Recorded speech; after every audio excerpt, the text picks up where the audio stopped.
శ్రీ గురుచరిత్ర అధ్యాయం 26. శ్రీ గణేశాయ నమః. శ్రీ సరస్వత్యై నమః. శ్రీ గురుభ్యో నమః. రామధారకుడు పట్టరాని ఉత్సాహతతో, స్వామి, శ్రీగురుడు విద్యావంతులైన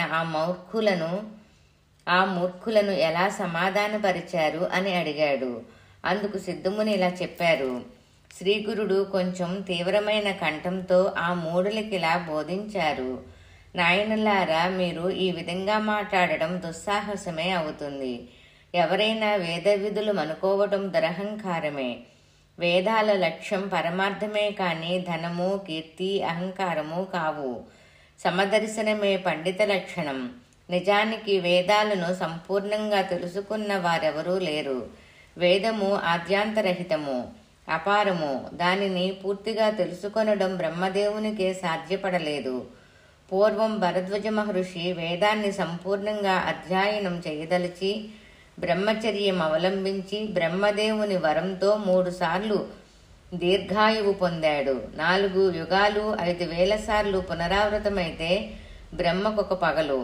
అటువంటిది పూర్వం భరద్వాజ మహర్షి బ్రహ్మచర్యంతో 3 బ్రహ్మదివాసాలు గురువు వద్ద వేదం నేర్వడానికి చాలక తపస్సు చేస్తే బ్రహ్మ సాక్షాత్కరించి, వేదం పూర్తిగా నాకే తెలియదు, నీకు వేదరాశిని చూపుతాను చూడు అని చెప్పి 1,000,000 సూర్యుల కాంతితో వెలిగిపోతున్న మేరు పర్వతాల వంటి అపారమైన వేదరాశులను చూపాడు.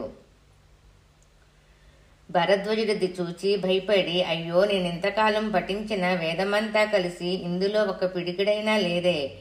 వేదమంతా అధ్యయనం చేయడం ఎన్ని కల్పాలకైనా సాధ్యమవుతుందా అని తలచి, నాకు అవసరమైనది మీరే నిర్ణయించి ప్రసాదించండి అన్నాడు. అప్పుడు బ్రహ్మ అనంతమైన ఆ వేదరాశి నుండి 3 పిడికిళ్లు తీసి అతనికి ప్రసాదించి, ఇదంతా అధ్యయనం చేసేంత వరకు నీవు జీవింతువుగాక అని వరమిచ్చాడు. కానీ ఆ 3 పిడికిళ్ల వేదము అధ్యయనం చేయడమే అతనికి ఇంతవరకు పూర్తి కాలేదు. కనుక సాక్షాత్తు నారాయణుడే బాదరాయుడుగా అవతరించి వేదాన్ని 4 భాగాలుగా విభజించి వాటిని పైలుడు, వైశంపాయనుడు, జైమని, సుమంతుడు అను శిష్యులకు ఒక్కొక్క వేదం చొప్పున తెలిపాడు. వారు కల్పాంతం వరకు అభ్యసించి కూడా వాటిని పూర్తిగా తెలుసుకోలేకపోయారు. అటువంటప్పుడు అల్పాయుష్కులైన మీరు 4 వేదాలను సంపూర్ణంగా అధ్యయనం చేశామనుకోవడం ఎంత తెలివి తక్కువ. వేదమంతా నేర్వగలగడం ఏ ఒక్కరికీ సాధ్యం కాదు. కనుకనే వ్యాసుడు దానిని 4 భాగాలుగా విభజించాడు. ఋగ్వేదాన్ని పైలుడనే శిష్యునికి బోధించి దానిని ధ్యానించడానికై దానిని గురించి ఇలా చెప్పాడు. ఋగ్వేదానికి ఉపవేదం ఆయుర్వేదము, ఆత్రేయస గోత్రం, గాయత్రీ ఛందము. ఋగ్వేదానికి అధిదేవత బ్రహ్మ, ఎర్రని వర్ణము, తామర రేకుల వంటి కళ్ళు, సుస్పష్టమైన కంఠము, గిరిజాల జుట్టు, వంకీ మీసము కలిగి 2 మూరల పొడవైన దేహం కలిగి ఉంటాడు. నీవు ఆ రూపాన్ని ధ్యానించు. దీనిలో చర్చ, శ్రావకము, చర్చకము, శ్రవణీయపారము, క్రమపారము, జట, రథక్రమము, దండక్రమము అనే భాగాలున్నాయి. ఆ క్రమం ప్రకారమే దానిని పారాయణ చెయ్యాలి. ఈ వేదానికి అశ్వాలాయన, సాంఖ్యాయని, శేఖల, భాష్కల, మాండుకేయులనే 5 శాఖలున్నాయి.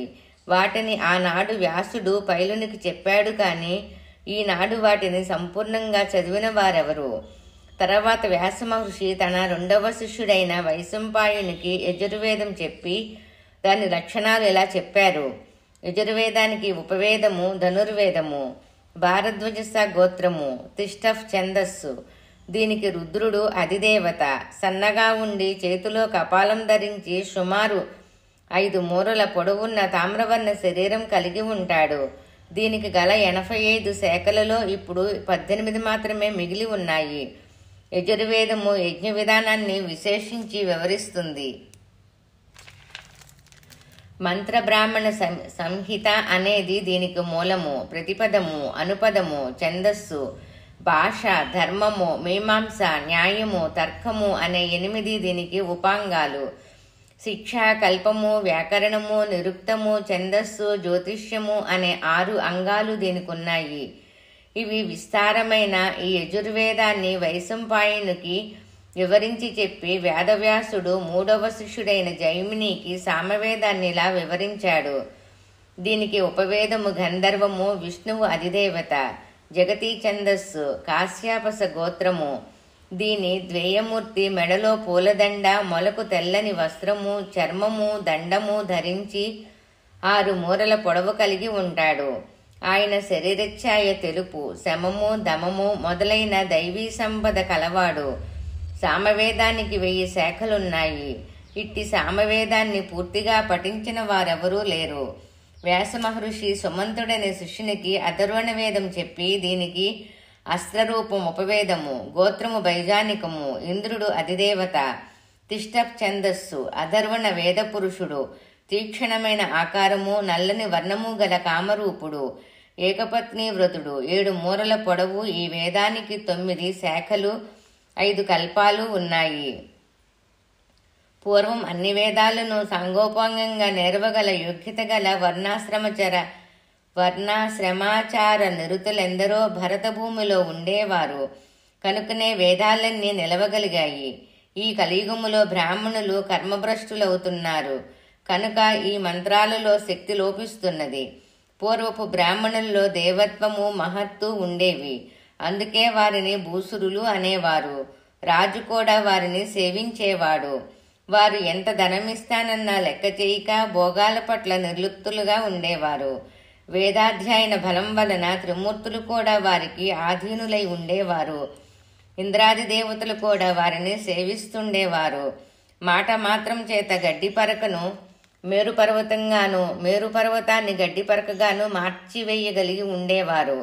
జగత్తంతా దేవతలకు అధీనము. దేవతలందరూ మంత్రాధీనులు. మంత్రాలన్నీ బ్రాహ్మణుల అధీనములో ఉండేవి. వారిని విష్ణువు కూడా పూజించేవాడు. కానీ ఈ కలియుగములో బ్రాహ్మణులు ధనాశతో హీనులకు లొంగి మ్లేచ్చుల ఎదుట కూడా వేదం చదువుతున్నారు. అట్టి వారి ముఖమైన చూడకూడదు. అటువంటప్పుడు మీరు వేదవేత్తలమని వెర్రవీగుతూ ద్విజులందరినీ ఈ విధంగా అవమానించడం వలన మీకు ఒరిగేదేమిటి? మీకు ఇట్టి దుస్సంకల్పాన్ని ప్రేరేపించినదెవరు? మిమ్మల్ని మీరు పొగుడుకొని జయపత్రాలు పోగు చేసుకోనడమే కాక త్రివిక్రమును కూడా జయపత్రికమని ఇవ్వమంటున్నారే. ఇలాంటి దురహంకారంతో లేనిపోని కష్టాలను కొని తెచ్చుకోవద్దు. ఇకనైనా మా మాట విని మీరు వెళ్ళండి అన్నారు.